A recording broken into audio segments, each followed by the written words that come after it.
Magandang araw sa inyong lahat at welcome sa civilservicereview.com.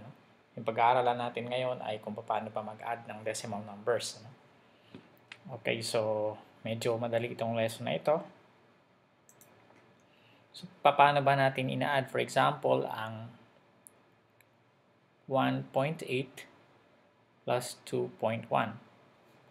So manually, madali lang siya, 1.8 and 2.1 equals 3.9. So,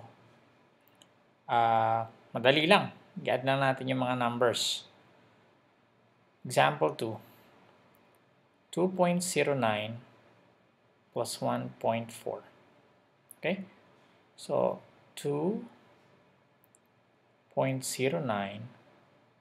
Ganito ba siya? Plus 1.4. Okay, so hindi siya ganyan, Sa pag-add ng decimal numbers, dapat yung pinaka-importante ay dapat naka-align yung decimal point, So, dapat yung 1.4 natin ay nandito. Dapat naka-align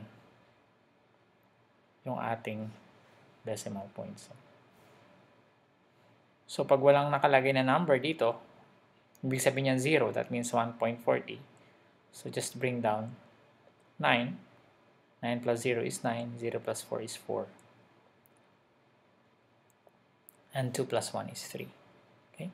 So, yun lang siguro yung dapat nating tandaan na kung ano may i-add natin, dapat naka-align siya. So, 1.2 plus 3.41 plus 2.251. Halimbawa.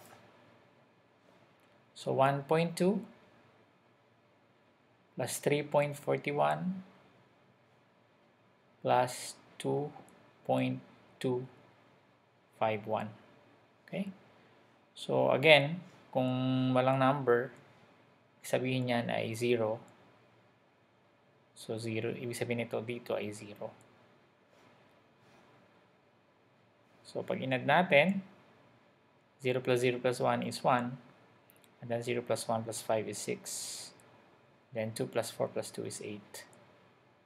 And 1 plus 3 plus 2 is 6.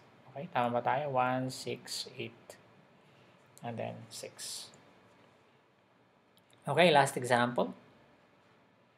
23.42 plus 1.5 plus 100.236 plus 115.8. Medyo marami ito, no? Kailangan yata natin magbura.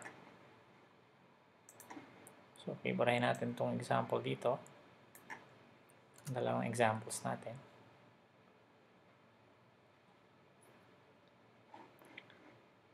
Okay, so we have 23.42, 1.5. Okay, so kung nakikita nyo ba, naka-align dito pa rin. And then 100.236.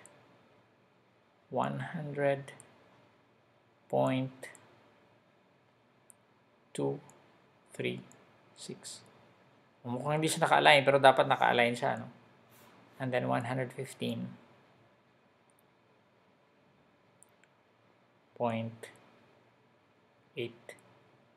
Okay? So, ito yung pinaka rightmost column natin. So, hindi naman natin kailangan lagyan ng 0. Alam natin na yung 6 ay pinaka rightmost number. And then 2 plus 3 is 5. And then, of course, 10 plus 9 is 19. Carry 1. So, ito yung decimal point natin nandito. And then, we have 5 plus 5 is 10. And then, carry 1. This is 4 and this is 2.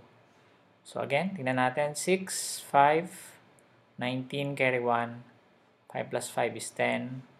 Carry 1, 4, and 2. So, kung mapapansin ninyo, yung ating, okay, kung dapat lagi naka-align yung ating decimal point. So, yun lang yung dapat tandaan sa pag-add ng decimal numbers.